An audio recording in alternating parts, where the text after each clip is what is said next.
Okay, hello and welcome to my friend Rebecca G.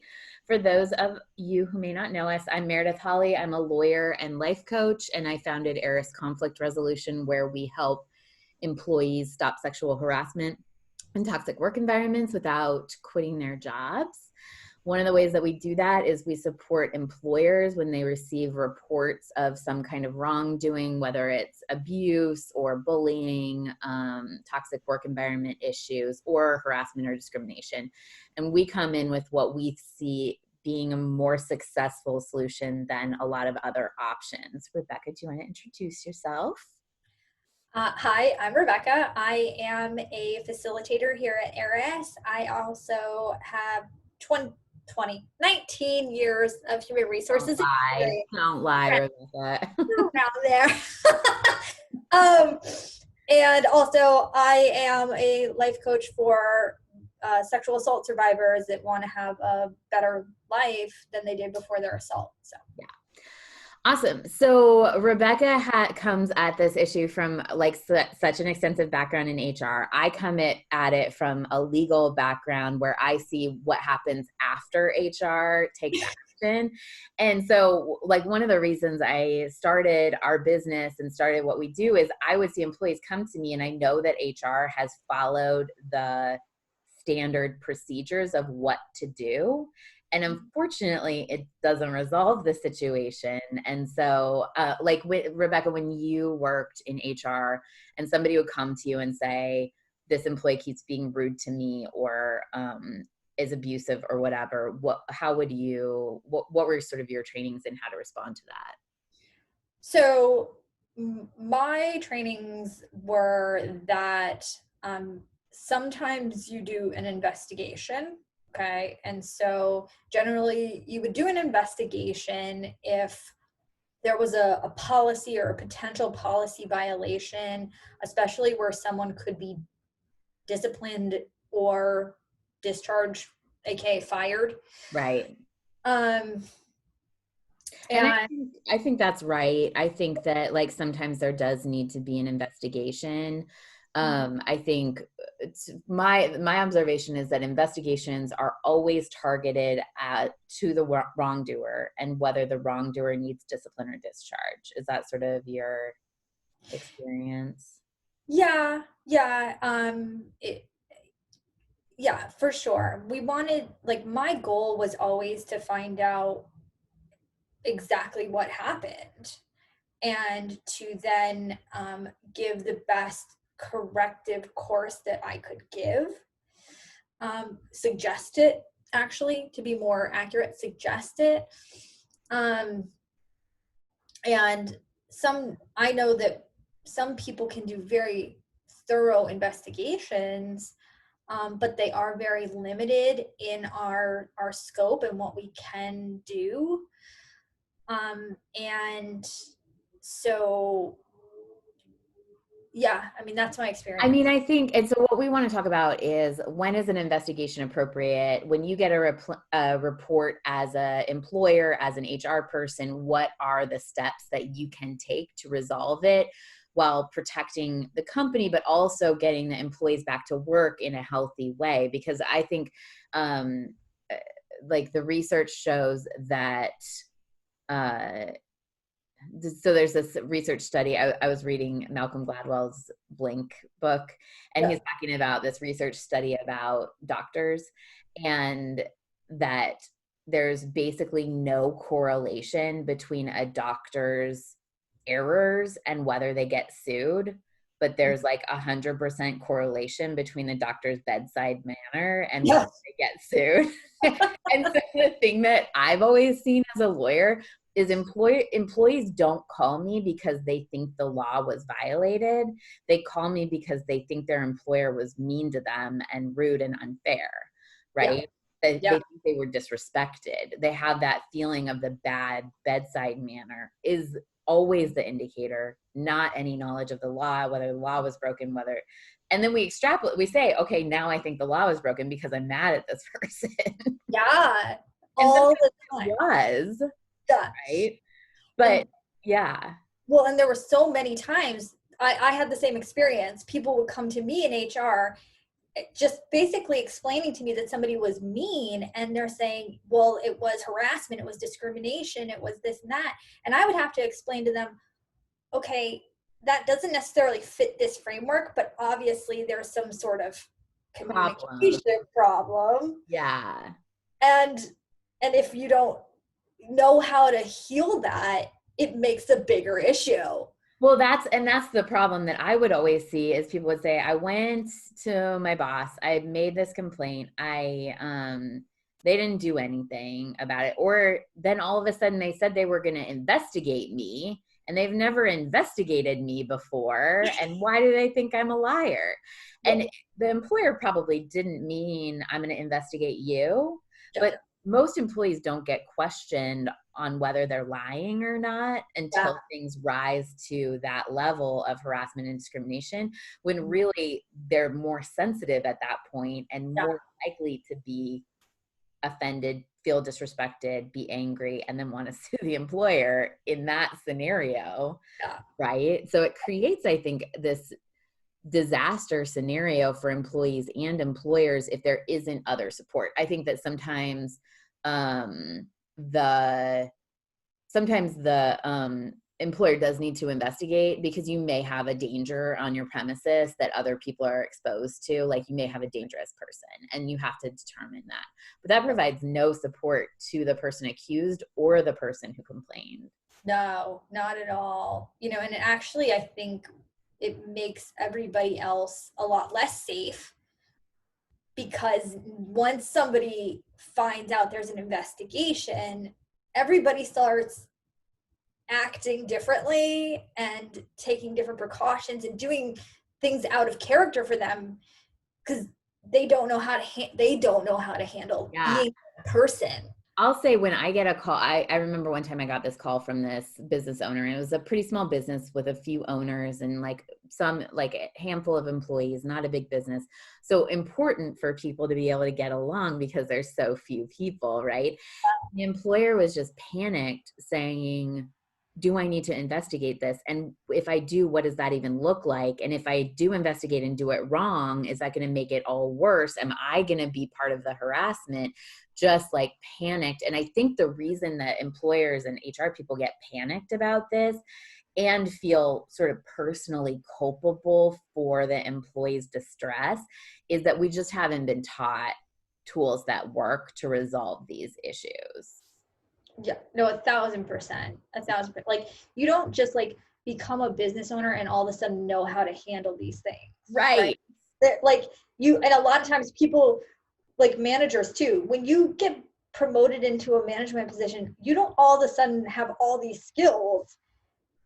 It's just not a thing that happens. And we know it doesn't happen because we all had that manager, right? You're like, it's your first day. Right. I was doing an informational interview with somebody earlier today, and she was like, what do you think is the most important skill for somebody who's going into an HR position or going into working with employees and supporting them? And I was like, the ability to trust your instincts and understand human emotion. Like, not, and we think that it's not a teachable skill, but I actually think that those things are teachable skills, and that's what we do in impact training. Yeah. So I feel like we have a few examples of where we've seen this work better than an investigation. And I have a couple thoughts about that. Do you have examples that come to mind for you? I mean, I have examples where I think I've seen, right? Like, I've seen small businesses, large businesses, but I'm just thinking about some small business owners that I worked with, where they're so afraid to investigate that they let something go on for so long that it becomes so unmanageable that they have there's almost no other course but a legal avenue, right? And you lose this whole group of employees, right? Yeah, because it becomes like a cancer, right? Like, you know, if you have like one employee, what I've always seen, right, is if you have one employee or one manager that isn't effectively communicating or doesn't know how to be emotionally intelligent, they'll find the other employee or the other manager, Yes. and they'll make a cluster and and Of unhappiness with of your organization. yeah, unhappiness within your And organization. drag on other employees. And Yeah. they don't even mean to, I think. No. I don't even blame them for it. They're looking for support because Yeah. they're not getting it from the Exactly. company. Yeah. Yeah. Like we'll do like it's a human behavior, right? Because I've even seen it in HR departments, Yes. right? Like I've been in HR departments where it's just like, we're HR. What is happening here? Right? Like, why are we so miserable and terrible? So we had this one organization reach out to us this one time, and they had done an investigation, and the HR person came to me because he said, I know that the employee who reported isn't happy with the result, and she still feels unsafe at work, and I don't know how to make her feel safe. But she had worked there for like 30 years or something and ran this whole department and was like pretty much an irreplaceable person. Like if they lost her, it was a big deal. And it was a big deal for her too, to try, like that would mean a new career for her if she left this organization. And they said,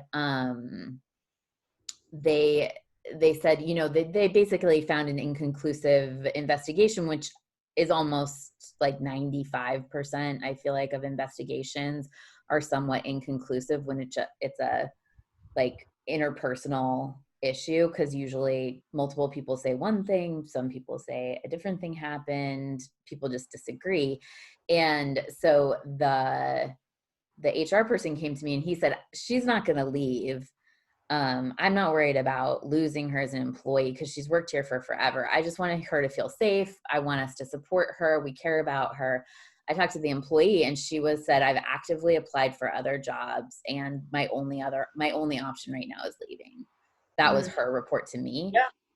And so to me, that was so informative of how management, HR, business owners have a very a positively skewed view of employees' experience at work. And partly I think it's because employees do self-report more positively to their boss than they do to an independent person.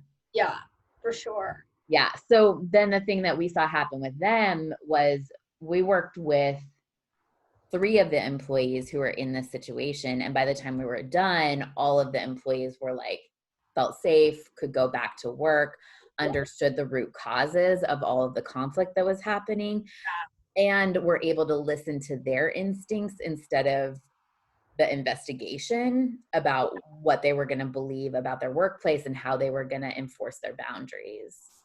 Yeah. Well, and I think like from the investigations that I did, and I had a pretty extensive investigations background, right? I was limited to, and we talked about this a little bit in another video, but like I was limited to concrete facts, right? And I wasn't there to find out necessarily the root cause, right? I was there to find out if the incident happened, and that's pretty much it. Yeah.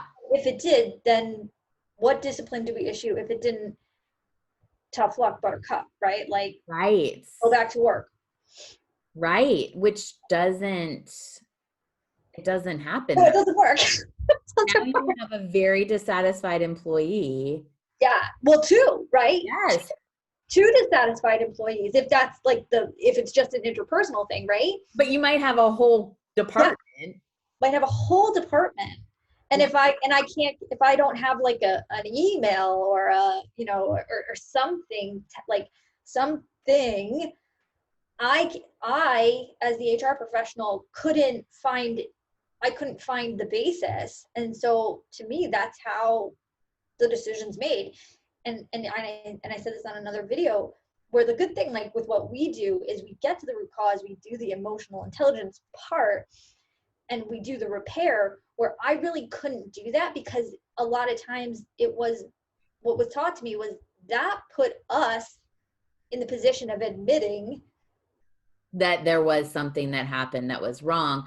But I think I think at the point that you have an employee that reports, you know, Joe kind of made me uncomfortable the other day. It was Yeah. weird. You have somebody that's in severe distress because nobody is brave enough to report Yeah. until things have gotten really bad. And they're telling you the rose colored glasses, icing on the cake version of what happened. I think icing on the cake is the wrong analogy, but I don't even care. I But, don't, like they're telling you just the tip of the iceberg right. of what actually is happening. Yeah. And I think that employers are often taught if they find out something wrong is happening, then they're wrong, then their company's bad, which is a huge lie. Totally lie. And it's not even how public perspective goes. Like the Harvard studies about public perspective say that if you find out about an incident of abuse, of harassment, of discrimination, and the public finds out about it, they care more about the employer responding supportively Yeah. than they care about the incident. Yeah. Yeah. Because we know this happens. We know Yeah. this happens. So the cover up is really the problem. Yeah. Or yeah. And a lot of people think a lack of action is a cover up. When Which sometimes it might be. it's, and like sometimes, yeah, it might be. And sometimes it's just like, I I don't know don't what know to what to do. do. What do I do with my hands? This Yeah. person said sexual harassment. I don't know what to do with my hands. Yeah. Like, I'm going home. Bye. This is above my pay grade. I just wanted to I've heard that so many times. Yeah. I don't get paid for this. It's like, you do, actually. Or you don't. We do. Yeah. Well, yeah, no. We do. It's so funny though. I mean, it's not everybody's job to do it Yeah. because they weren't trained to do it. Like if you weren't trained to do it, you need to hire somebody 1,000%. in and save your employees Yes. where they leave and sue you. Yeah.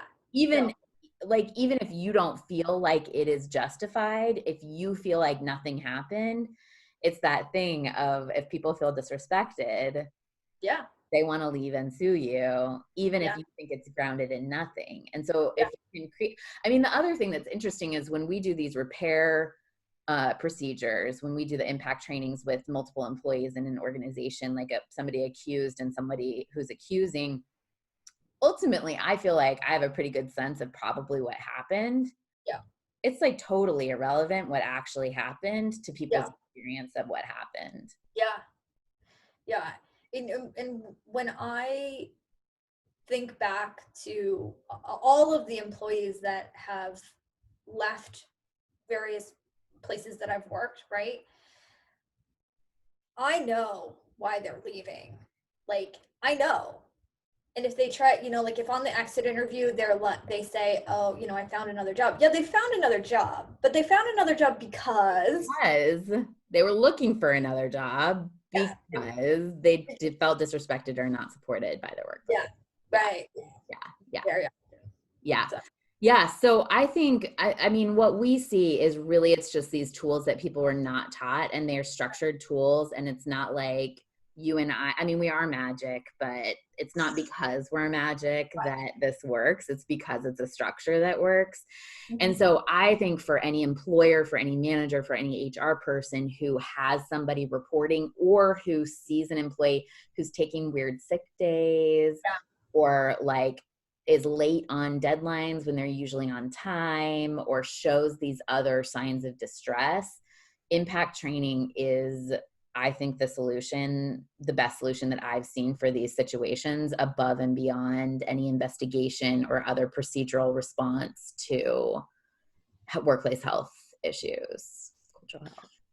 Yeah, and I think what it is that's like we offer that's different is it takes the whole situation into account and everybody as a whole person, just not like an employee employer, right? Like we really can look at the situation in a much more holistic way. Yeah.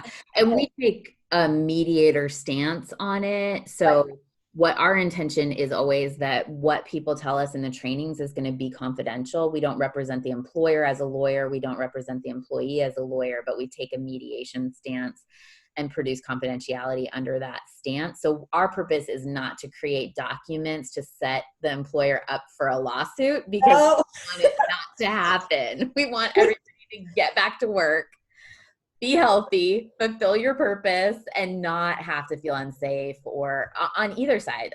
Even the employers feel super unsafe, I think, when this kind of thing. And it's so funny. I have to say that most of the time, who was freaking out the most?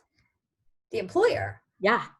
Even more than the person accused or the person who believes that they've experienced harassment and discrimination.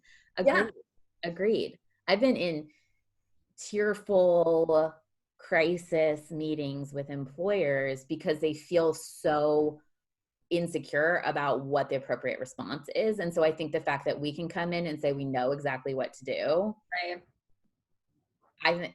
My experience is the second an employer hires us, they're like, oh, like, just the fact that you know what to do is like, makes them feel better. And I would like to offer to my HR friends out there. Yeah. Okay. If you happen to be in an investigation where you are feeling that one or both or everybody is really on edge and potentially even thinking about litigation, if that's on your mind, just call us. Yes. Just call us. Call us. Don't wait for it. Don't wait for anything to happen or to let it play out. This is the thing. I was saying to somebody recently, like, we see people wait years until, like you said, it's just this infestation of energy drag and unhappiness and like bad work product even, and not get help. And then there's a litigation, which is just more money, energy on everybody's part. And then we see these other situations where people hire us early on and we resolve it. And I almost think, I think for some employers, I'm like, I hope you see the difference between these two options, because I see them every day where you hire us early on before you even think you should. You don't even think about it again for the next decade, versus a decade of hiring lawyers and having to produce documents and taking time away from work and just devoting time to conflict. I mean, which we're happy to do. We're happy to help people when there is a litigation, but we had this one organization that was going to hire us to resolve the conflict. And I felt like I didn't hit it hard enough with them that they needed to hire us, and we were the best response. They hired another consultancy firm and it tanked. The organization, the employees all hired us and unionized. And then a bunch of them left because the administration was so opposed to anything that the employees were doing, including hiring us. It was hard to watch. And I always look back and was like, when this organization was thinking about hiring us, I should have been like, do it now or else. Please hire us now. Because we got recordings of what the consultancy firm was doing with the employees. And Rebecca and I were both like, oh my God. Wow. Don't do that. And I think also and kind of what you're saying is, when I think about all of the time, right? The time lost from people. It's really funny because I know I've had managers that when they don't deal with something, they think the problem will go away, and it just gets worse. And so the time you invest in creating your own problem, thousands of dollars, even hours, lost nights of sleep. It's amazing to me. And then my time, you have to think about my time later when I have to litigate it. I'm like, I could have solved this and moved on to the next problem, but now I have to litigate this. I was up till 2 a.m. last night on one of these litigation things, and I was like, what if they had just hired me to solve this problem before I had to go through 300 pages of text messages? It is not like, okay, and this is a rule. If you have 1 page of text messages of a problem, get help. Don't wait till it's 300 pages. Don't wait till you have 300 pages of a problem before you. No. And that was something I used to enact, right? And I was like, if you go back and forth in email with an employee more than twice, you have a meeting. Yeah. You talk about it. Yeah. But like, if you aren't able to do that, then you definitely. You have a problem, you need help, and like get structured help that works. Yeah, get help that works. So the way that people can find out more about, if you're an owner of a company, if you're a manager, if you're an HR person, and you have an employee that you think could be at risk, if you have gotten a report of a problem for sure, go to erisresolution.com/training employer. So it's ERIS, ERIS, resolution.com/training employer. And there's more information about how to work with us that way, how to get in contact with us. We ask you to invite your employees to work with us. Then we invite the employee because we need buy-in from the employees. But the first step is just to get on the phone with us and talk about whether your situation is an appropriate fit for the work that we do. Yeah. Not every situation is an appropriate fit. And so we like to sort of vet that. But if you suspect that it is, we'd be happy to talk to you. And so it's erisresolution.com/training employer. All right. Thanks, Rebecca, for chatting. I know we could talk about this for hours and hours, but get back to work.